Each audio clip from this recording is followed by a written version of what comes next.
په سیمه ییزو لانجو کې د اسلامي امارت ښکېلتیا د پاکستان او ایران له سرحدي ځواکونو سره په ځینو لانجو کې د اسلامي امارت د ښکېلتیا مسلې اندېښنې ولاړې کړي.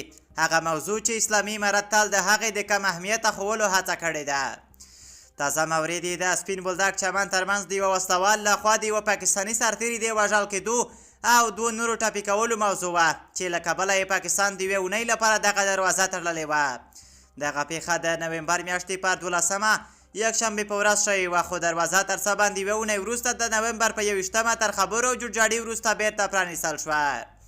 له دې سره جوخ بله لانجه د نومبر په میاشتې په 13مه د پکتیا په ډانډي پټن ولسوالۍ کې له پاکستاني لوري سره ظاهرا د کرښې دې غاړې ته پرتو ځمکو پر سر ولاړه شوه چې تر یوې اونۍ زیاته موده یې دوام وکړ.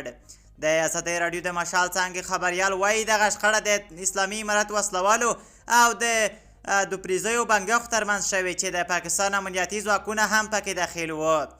د دوپریزیو بنګښو مشرانو ویلي د دوی ځمکې د اغزن سیم تر غځولو وروسته د کرښې دې غاړې ته پاتې دي چې اوس هلته اسلامي امارت غوښتل پستې او سړکونه جوړ کړي. قومي مشر ملک سید ناصر حسین ازادۍ راډیو ته وویل دوی چې شاوخوا 15 قبایلي مشرانو په ډانډي پټن کې له 60 ځایي مشرانو سره د دې لانجې د حل لپاره خبرې کړي او پر ورباند موافقه شوې ده.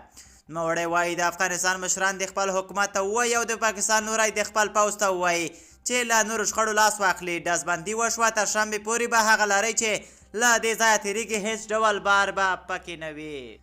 د افغانستان له شمالي ګاونډیو هیوادونو سره هم د ځینو پیښو او ټکرونو راپورونه ورکړل شوي دي چې تر ټولو جدي پر تاجکستان او ازبکستان د افغانستان له خاورې راکټي بریدونه وو، هغه حملې چې مسؤلیت د داعش خراسان څانګې ومانه. د اسلامي امارت ویاند ذبیح الله مجاهد د روان 2022 میلادي کال د جولای میاشتې پر 18مه وویل چې پر تاجکستان او ازبکستان د راکټي بریدونو طرحان په کندوز کې د پوځي عملیاتو په نتیجه کې وژل شوي دي. اسلامي امارت ویلي چې دغه عملیات د دوی په ټکو د خوارجو پر یوه مرکز شوي چې له کبله یې 3 کسان وژل شوي او 15 نور ټپیان شوي دي. اسلامي امارت زیات وخت د داعش ډلې خراسان څانګې ته د خوارجو اصطلاح کاروي.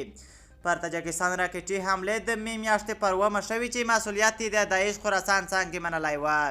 د ازبکستان د بهرنیو چارو وزارت د جولای پر 5مه ویلي و چې د افغانستان له خاورې پر خاوره راکټونه لګېدلي، یوازې د سرحدي ښار ترموز 4 کورونه لږ زیانمن کړي دي.